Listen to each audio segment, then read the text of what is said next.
and welcome to Shots with Katherine, conversations with creatives, where I chat with creatives of all different mediums about how they do it. Today, I'd like to welcome Kate Pryor. She is an award-winning actor and filmmaker whose short film Deployed is currently slaying its festival run. She has incredible passion and dedication and travels all over the country for her work. We met at the Los Angeles 48-Hour Film Festival last year, where she produced and starred in the short film Fly. Welcome, Kate. Thank you so much for being here. Hello. Oh my goodness. It is so wonderful to be here. It's so good to see you again and hear your voice. And yeah, it's just so awesome that we met at that LA 48 and got to talking. And I also have a surprise for you. I know that you had commented on some of my dresses for the runway. So I was like, thought this was going to be recorded like visually, but you can see. So I'm just like, okay. I have on one of my balls. Ooh. Oh my gosh. I love the I just sit around fringe in my gowns here at my house in the Midwest. Well, gotta be fabulous, Yes, right? I that's love it. right. Oh my gosh. It's sparkly and green, and that fringe is amazing. It has feather fringe. Ooh, really? Oh my gosh. I love it. That is fantastic. Yes, I went with the whole look good, feel good today. Well, rocking it. Oh my gosh. That is definitely a premiere worthy dress. So you've been all over the place, LA, Tennessee, Omaha. Can you tell us a bit about your journey so far and what inspired you to become a filmmaker? Oh, goodness. So the journey has been so interesting. It starts kind of one of those typical actor filmmaker stories where I grew up performing and I was in dance. I danced collegiately for 4 years, did school plays, did that kind of thing. And then my parents, again, I just feel like this is such a typical artist story, but it was, that's great that you are able to do all this stuff and we support you in whatever you want to do. But you need to find like a real job, get the real job out of college and business. And so I did that. And I worked for a company out of New York and I was based in Nashville, Tennessee. And I worked with country music artists. It was a really awesome, like first big girl job out of college and did that. And fast forward, some things happened. The company did a big layoff. And I ended up back in the small town that I grew up in, working for my younger sister, very humbling experience that I had with that. And then I met my husband I'd already met my husband. We grew up together, but we fell in love and we got married. And so I partnered out of a business that I did with my family there. And then my husband is in the military. And so our first station was here in Omaha, Nebraska. So I just knew that time, I just felt like my spirituality is really important to me. I'm a Christian, and I just felt God leading me and telling me, this is your time. This is what I created you to do. All of these things that you have done before and all the experiences that you've had are going to help you and propel you in this new, part of your life that is something that I really created you for. I'm going to open doors for you that you could have never imagined, and I need you to run through them. So that's just what I've been doing. And as soon as I got here to the Midwest, I literally just started Googling acting coaches here because I didn't know that there was going to be a film community here. I mean, when I first found out that we were moving to, it said Bellevue, Nebraska, I cried profusely because I just thought that I was going to be living in the middle of a cornfield somewhere, I mean, it's like, oh, Nebraska, really? And once I started Googling, it was just ignorance, really. I didn't know much about Nebraska. And once I started Googling the area, it's like 1 million plus people in the city and the areas surrounding. So it's like a real city. And there is like such an incredible film community here. But, serendipitous, like just amazing that my coach had also moved from LA to the area, like almost the same time I did. And she had been in Hollywood for over a decade and she had an acting studio there. She'd been a SAG actor and produced stuff as well. And so I really, she saw that this is what I was going to do. There was no looking back. There was no backup plan. And so we locked arms and have just been like, we ran together. And she has helped me and been so paramount in my training and experiences. And really kind of, I guess I would have to say, and her name is Nicole Callahan, I would have to say that she really inspired me to be a filmmaker as well, because just like in any job world where you have to have experience to get the job, but how do you get the experience to get the job Mm-hmm. kind of thing. And so, in the actor world now, you pretty much have to produce your own stuff and start making your own film. So that's what I've been doing. And she said, go do it. Like, just sit down, write, go do it. And so Deployed was the first one that I did. My husband's in the military. Like I said, it's a short film comedy about the experience of spouses when their spouse is deployed, and just kind of how everything just seems to kind of fall apart like as soon as they leave. And all the craziness that kind of happens as that journey unfolds. So I went through that. And what's so interesting is I actually co-wrote it with a brilliant writer here, Christine Burright. And it was actually written before I went through my first deployment where my husband was gone. I went through a deployment and a pandemic. So he was gone for 7.5 months in 2020. Wow. And so that was kind of uncharted territory for any military spouse. Lots of spouses have been through deployments, but also during a pandemic was kind of this whole new level of isolation and loneliness because of what was going on across the world. And Deployed, really, filmmaking in general during that time, I feel like really carried me through and helped save me through what could have been just really dark and lonely isolation, but it gave me focus and it gave me that purpose during that time to be working on that. So what was it like making that your first film, primarily acted before? What was it like trying to put together and produce your first project? And I'm assuming, was that during the pandemic? It was all during 2020. We shot in October and November of 2020. And like I said, I think everything leading up to this for me in the business world, in marketing, in promotions and party planning and all these things that I had experienced before really helped me on that production level side of things. And I just have learned that having a good team, and film is such a collaborative effort. And so being able to get other people on board and excited about a project that you're doing is the key. And I was able to just get an incredible team surrounding me. And we, our cinematographer and co-director, David M. Wise, and then the co-writer, Christine Burright. And they're also great producers as well. And David edits. So it was just like having the three of us kind of at the helm. It was just couldn't have been a better team. And we tried to do everything as safely as we could, obviously, masking on set and all that we could. But we really, at the end of the day, we just got lucky. No one got sick. And so that was good. But also during production, we had shot about half of the film. And then right in the middle of production, I suddenly lost my mom, who I'm very close with. So it was not COVID, but it was extremely difficult, extremely unexpected. And that was really, really tough. Luckily, my husband had just gotten back at that point, the very end of October. And so he was here, thank God.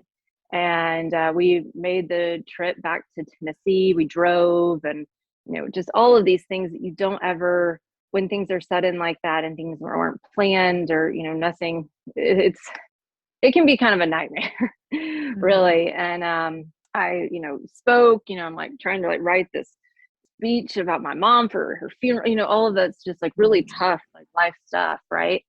So did that and then had to turn around, drive back, it's a total of 36 hours, there and back, and had to come back pretty much right after the funeral was over. And then we were shooting at my house the next day. Wow. So it was just such a whirlwind. But I knew that my mom, being, my first and biggest fan, I knew that she would never have wanted me to stop production or halt production on her behalf. And so I, did everything that I could to pull it together. And I, again, had the incredible support of my team and the cast. And I would not have been able to do it without their help and support and encouragement. And so that's Deployed becomes special in a whole different way not only because I actually experienced what it's about, but also, losing your parent that you're very close with during the middle of it, and then having an actual product, actually finishing it, being able to finish it and say, we have this product, and the fact that people like it, Mhm. it's like been the most, like, so exciting that it's done well in the festival circuit, and we've gotten some awards, and people seem to like it. So that's just been, again, it'll just always hold a special place in my heart for all of those different reasons. And, it's not groundbreaking cinema. There's nothing groundbreaking cinema, like cinematic about it or storytelling about it. It's just a feel good film that at the end of the day is about overcoming adversity and, needing a support group and to get through things and just life together. Wow, that sounds completely overwhelming just in the middle of production and then to suffer a loss like that and then just have to go right back into shooting. How did you keep it together after that, like staying focused on the film? It just, I don't know, my mom was a guardian angel, I feel like now, and kept sending me little winks from heaven. And, just again, the support of my team, and my husband, so supportive. And I feel like where I am, my passion aligns with my calling. And when those things collide, it just really, anything is possible. Like, there's nothing to stop it. Like, no matter how bad something gets, or how hard things get, when it is aligned, when your passion and calling are aligned, nothing's going to stop it. You mentioned that you got in touch with the film community in Nebraska, and of course, what so many people don't realize when they're first getting into it is that so much of filmmaking, it's not just collaboration and storytelling, but it's also networking. How did you start going about making all these connections when you just moved, didn't know anybody? Yeah. So I think, just again, with my background in business and network and marketing that I used a lot of those skills, and just knowing how to reach out and communicate with people and asking questions, and, Mhm. generally genuinely interested in getting to know people.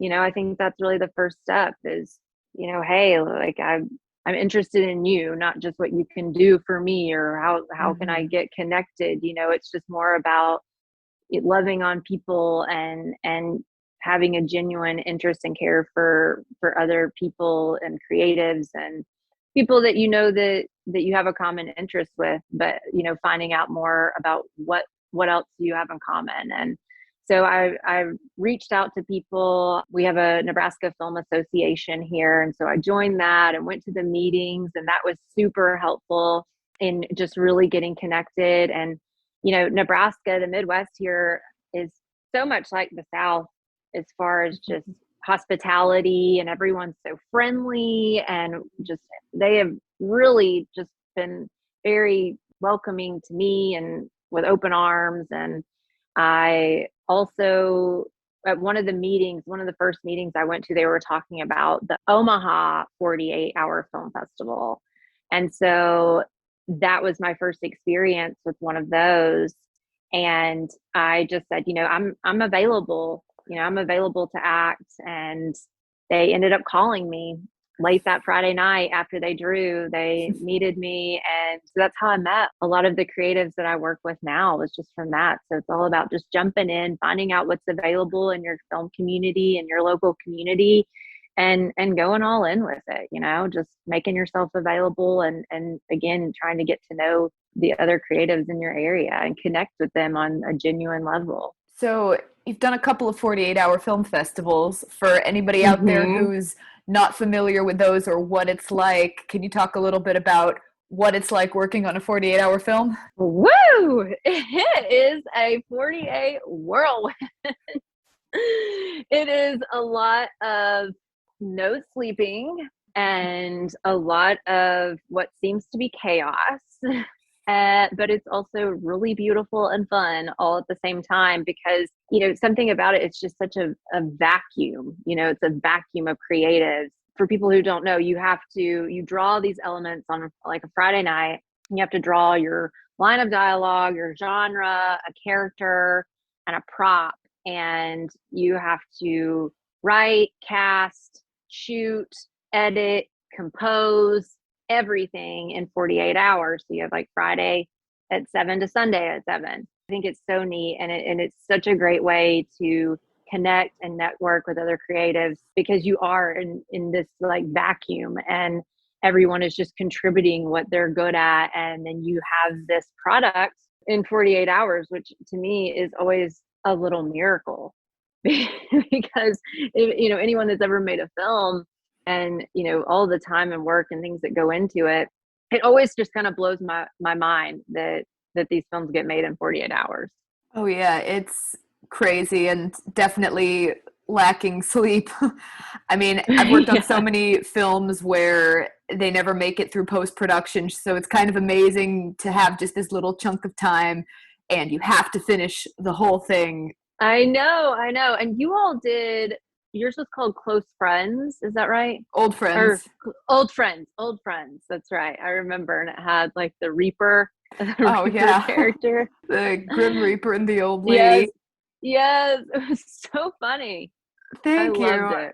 That was a lot of fun. That was the first time I led a team. I'd worked on a few in other years in various places as a cinematographer or in other positions. And just being a part of it, like you said, it's kind of magical. You have all these creative people together, and everybody's just really excited and working really hard to get the whole thing done in 48 hours. And I thought, yeah, let me make my own this year. I had a friend come in from Chicago, who was a screenwriter and producer, and then to a lot of really good actors in LA. And so I just hit up two of them. I was like, all right, we're going to be doing this film. You'll get more details that weekend. But I went into it kind of thinking, okay, of the actors I know, who do I think would be interesting together? Yes, it was perfect. It was so great. It was so funny. There were so many laugh out loud moments. I Thank specifically you. remember that film and really, really enjoying it. So Glad you if you do liked it it. again, I will be more than happy to to come and act in one of Absolutely. yours. Yes, come and star in my next one. See, like Yes. right after you finish, you've gone for this whole weekend, no sleep, overdoing it on caffeine, and you're thinking, oh my God, I'm never gonna do this again. And then a few months pass and you're thinking, yeah, I kind of want to do it again. Yeah, I call it like convenient amnesia. You kind of have this amnesia. I can imagine it's probably similar to when women have babies. It's like they kind of forget, oh, how bad, like it hurt, how uncomfortable it was. And then they have another one. And that's kind of how I feel like 48-hour film festivals are. That's a good comparison. And I mean, yeah, because you kind of are. You're just creating this whole thing from scratch, and it kind of is your baby, and you just kind of have to deal with, there's no time to panic or think of a plan B. You just have to go for it. It's the ultimate trial by fire. Absolutely. It is for sure, but a lot of fun. So you said you started out as an actor, you got to Nebraska, you reached out to this acting coach. Were you originally imagining just wanting to act, or did you always want to produce and direct as well? Yeah, so I had originally just thought that I would be acting. And so it's really been such a amazing journey with being able to produce and direct and co-write. And I have produced 4 short films now, and a feature. Wow. That's crazy that I was a associate producer on the feature film that I starred in called Valentine Crush. It is a psycho thriller roller derby film. Ooh. So it's about a salty lead roller derby jammer who meets her biggest fan. It's a wild ride, and it was really so fun, so crazy to shoot. I've skated since I was younger, but hadn't like really kept up with it. And so I started training in skates about 2 months before we shot. We also shot that in 2020 in September. And then, so for about 2 months leading up, I did a mile or two in my skates every day and just tried to really get in shape for that, because it was a very strenuous shoot. Once we started shooting, I was running through cornfields, I was skating, doing roller derby bouts, and all of my own stunt work. And Wow. it was a wild ride, but it was a lot of fun. That's been in the film festival circuit right now as well. So what was it like wearing both hats, being both a producer and an actor? Oh goodness. in all of it, it really spreads you thin because at some point, and I think I try each time I'm trying to get better about this of like, when do I take the producer hat off? For the 48, I think that we really did a really good job. My co-producer, executive producer, Roslyn Real, she was also my co-star. It was just the two of us. We acted opposite in Fly for the 48. And that day, we kind of had to say, okay, like we have to take those hats off now, and we have to let the team that we've gotten to come together, we have to let them handle the production stuff because we have to focus on what we're doing on screen. So it's just really all about your team and, all the preparation. Don't fix it in post, fix it in prep. Exactly. It's all about the prep. And I feel like I've been really fortunate for the people that I've worked with have been such good collaborators that we've gotten so many things ironed out in pre-production to where production has typically gone pretty smooth. I think that's key, is jiving well with your team and getting everything that you can ironed out in pre-production. Oh, definitely. I know some editors who, if they hear anybody say, we'll fix it in post, they just look like they're ready to strangle someone. Yeah, fix it in prep. Hashtag fix it in prep. I love having time to plan. That was probably one of the most stressful things about the 48 is you have such little time to plan. And I'm one of those people, if I'm shooting something, I like to spend a lot of time sitting and making a shot list, going over it, imagining how every detail is going to look. And yeah, and in a 48, it kind of seems like those shot lists just go out the window every time, oh even if you yeah. make them.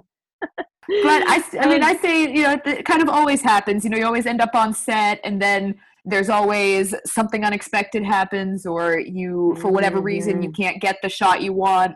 But at least having all that prep time, I feel like it better equips you to be able to deal with things on the fly. Because I've definitely worked on films where the shot list is going out the window because either we got a new idea that we hadn't thought of before and it was even better, or we have various limitations. But then I think just going over all of that information, having time to let it sink in, to be really immersed in the world of the film, will equip you for success, even if you end up having to throw all those carefully laid plans out the window. Absolutely. Absolutely. They still are great guidelines, and they help the process go smoother for sure. Never don't do your pre-work. Filmmaking is definitely such a collaborative medium. You've got the rest of the team, a lot of different creative people. I mean, as the director, writer, you're telling the story, but then there's also the DP and production designer building the visuals. How do you approach collaborating with the other creatives on your team? I think it's just communication. You want to hear everyone's ideas. That's why you bring certain people on board. That's why you want to work with other people, because you admire their work and you like their energy and their personality and what they bring to the table. So I think it's just really about being open to what other people bring to the table and letting those people present their ideas and do their job.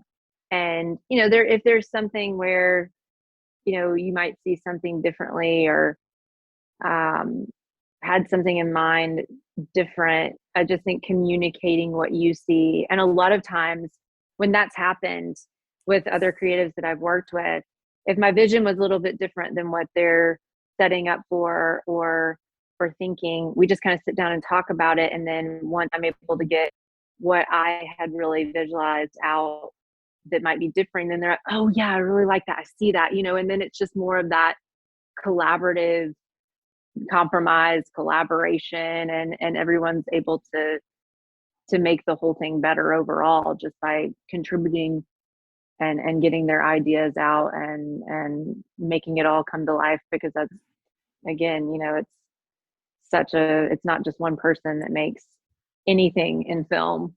Goodness. So just communication and being open to others' ideas, and again, just allowing people to do what they do too, like you brought them to the team for a reason. So they need to be able to do what it is that they do.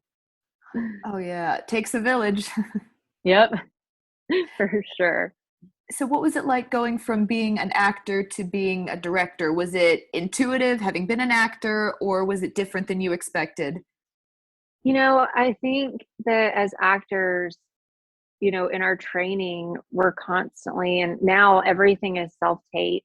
You are your own producer, your own director, your own editor. We have to edit all of our self-tapes on submissions. And the work that I do for preparing a character, preparing a scene, preparing for class, going through the dirty dozen and a culmination of techniques. I think that all of that translates to behind the camera and to the production side as well, as far as what are we trying to get, like what's the objective, what are we capturing. And so I think that it definitely, being an actor and a trained actor, gives you an edge behind the camera as well. What kind of characters do you like to play, and how does that compare to the kinds of stories that you like to tell as a producer, writer, director? I usually like to play characters that are nothing like me in real life, which is interesting. Some actors are opposite, some are the same.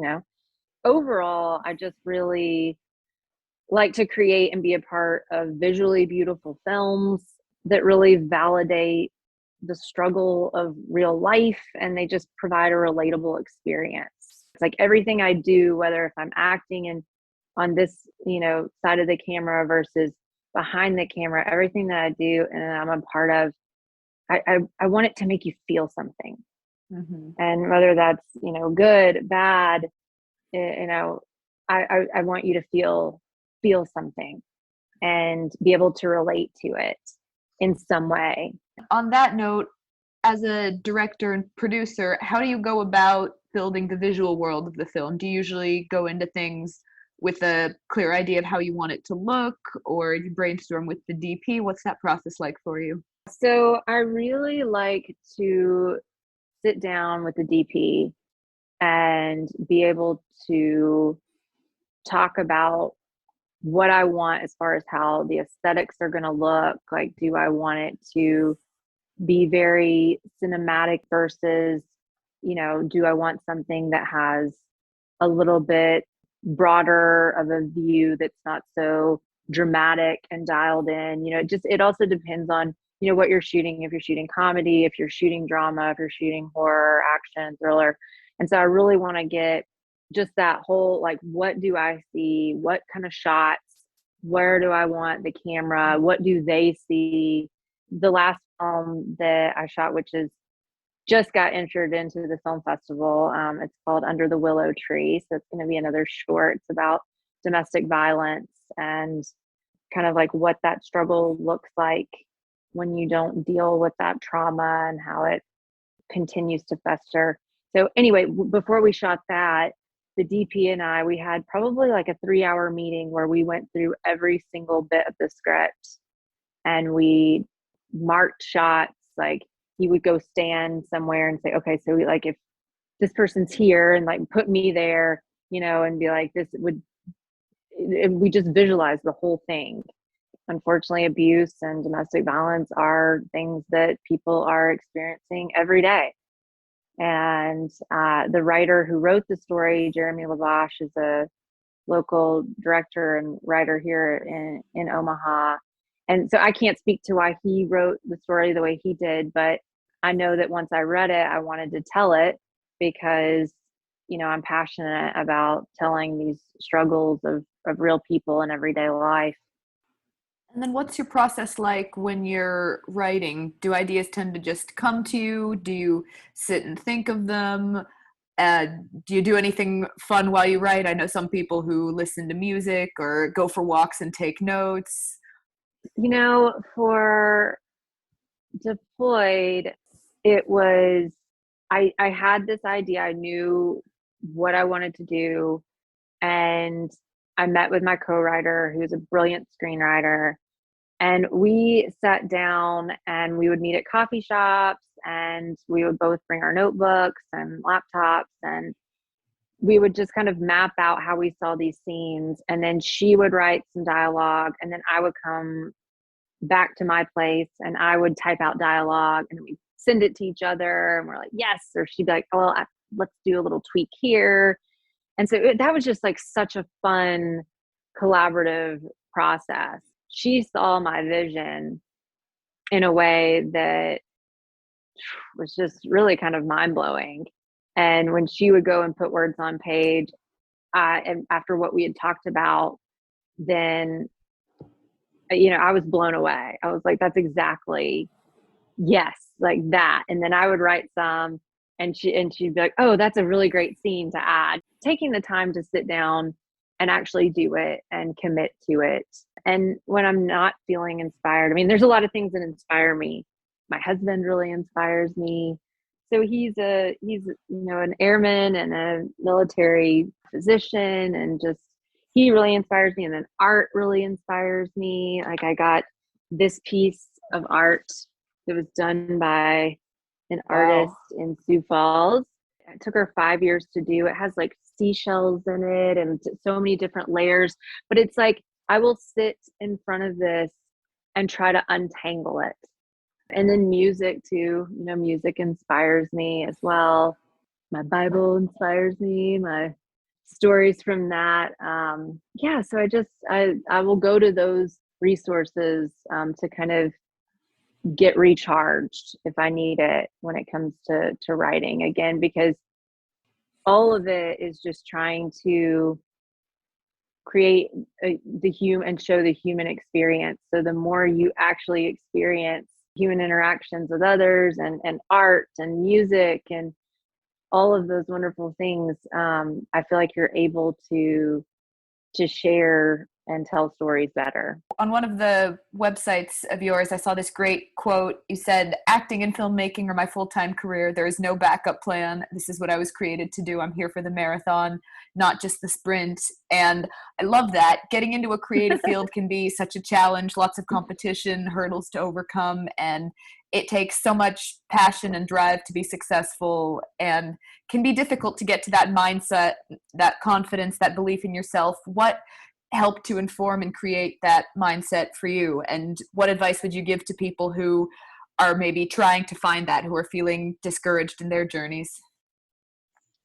I just think that, again, like everything that I've been through, good and bad, it inspires me, and it keeps me going, because I know I've experienced that much more, and I'm intimately more familiar with the human condition. And, I feel like for me, my faith is a big driver, and I really believe that this is what I was created to do. And it's been validated and affirmed and reaffirmed. And so that has definitely continued to drive me. I also think, I guess one of my biggest pieces of advice, because this business is such a marathon and not a sprint. I mean, sure, there are days and weeks where it feels like a sprint, and I'm here for the sprint too, but I'm definitely here for the marathon. And so you have to find something or things that supplement or keep you busy during the ebbs versus the flows of the business. And I have a nutrition and fitness business. I have 3 nationally accredited fitness certifications. Wow. And so it's good to be able to have other outlets and streams of income, because this is, again, a marathon, but you want something that is also going to be flexible enough for you to be able to keep this a priority, and a major priority, because if it's not, it's going to be really difficult to do. Yeah. So you definitely want to make sure that whatever you have, is, the other thing is flexible. And I think that we live in such an amazing time for that. I mean, the e-commerce world and things, ways that you can make money from social media and from network marketing businesses. You know, there's so many people that hate on network marketing businesses, but it's real money and you can make it from the comfort of your home. And so people who really want to take this business as an actor and filmmaker seriously, they also need to look into taking, you know, a different kind of path with what can sustain them during those ebbs and flows of the filmmaker and creative business. They need to take those different and thinking outside of the box when it comes to opportunities for that, instead of just, oh, I'm going to be a restaurant server. Well, if you are a restaurant server and you know your shift starts at 6 p.m. and you get an audition that comes in at 6 p.m. and it's due by 11 a.m. the next morning, like that's going to be really hard to do. And those kinds of auditions are coming through. I mean, that's how it goes. So I think it's the advice that I would have would be think out of the box and use the times that we're in and find something that you can work from home, work from your phone, and still make some streams of income to support you on this marathon of an adventure. It's definitely so important to be able to find something that will allow you to do what you really want while still providing income and keeping you going until you get there. Right. And just like staying the course and training. I always preach training so much. I think that it's so important. I mean, there's so many facets of the business, especially when you're an actor. You know, you are marketing yourself, you know, you are your own business. And then, so you're constantly trying to network and get your name out there so people will hire you. And you spend so much time doing that. But then you also have to be able to back it up with your work once you get the job. And so continuous training is something that I think that's really, really important. And I spend about 30 hours every week on training and love it. It's that inspires me too. My training and my coaches inspire me as well. Oh yeah, always very important to keep honing your craft no matter how far you've come, because I think you can never stop learning, no matter how many movies you've made or how many things you've worked on, how much you've done, whatever it is that you're doing. But I feel like there's always something new. There's always things changing. And especially in the creative industry, if you're behind the scenes, there's new cameras, new technology coming out every week, new innovations when it comes to filmmaking, etc. So just staying on top of that, keeping things going. Absolutely. You know, and it's just like staying in shape and working out physically. You know, your craft is the same way. I mean, if you stop training in the gym and stop lifting weights, your muscle goes away. It starts to deteriorate. And so same with your craft, you know, if you're not conditioning it. Also, I think having hobbies and passions and things that you enjoy outside of it as well. I know when I first started out, I was constantly either on set or looking for the next gig, and I was kind of burned out and stressed out at a certain point because it felt like this is taking up all of my time and I love it and I want to keep pursuing it, but I feel like it's taking over my whole life and I don't have anything outside of it. I mean, I think that's great that you have other things that you're doing that you're also passionate about. You have a good support system and lots of connections, and I think that is super important, just to have a life outside of it too, even if you have this passion for storytelling and making movies. Yes, 100%. It is key. So, last question, what are you working on now and what are you working on next, and where can we follow you? Ooh. So you can follow me on Instagram. It is at Kate G4TN. So it's G as in go, the number 4, and TN as in Tennessee. So that's my Instagram handle. And then I'm on Facebook, just Kate Robertson Pryor. And my website link is in my bio on my Instagram. And I constantly keep that updated with things that I'm doing and when screenings are happening or where I'm traveling and what I'm working on next. And just completed my 5th film for the festival circuit. And again, that one's called Under the Willow Tree. So we still have a few touches that we're finishing some composition for that right now. So that's been a big focus. And then I'm just training and auditioning like crazy. And I'm hoping to produce a film this year. I'm still talking with the writer about it, so we'll see. Can't say a whole lot about that, but really hoping to hit a network television co-star guest star role this year. So that's a goal. I'm saying it out loud, y'all. Hearing it here, keeping me accountable. So hopefully gonna make that happen, and would love to continue to meet with and develop relationships with people like you who I've met through different experiences across the country these past couple of years, and just see what else I can get into and what else I can make, and with different creators and collaborators. So I'm always ready. Hey, thank you so much for listening to Shots with Katherine, Conversations with Creatives. I really hope you enjoyed this episode. You can leave us a review on Apple Podcasts and Spotify, and follow us on Instagram at Shots with Katherine. If you enjoy this podcast and want to help us grow, head to our Red Circle podcast page and donate to the show, and get a shout out in a future episode. Be sure to tune in next week when I'll be joined by musician and music teacher Trey Hughes. Thank you so much again for listening, and catch you next week.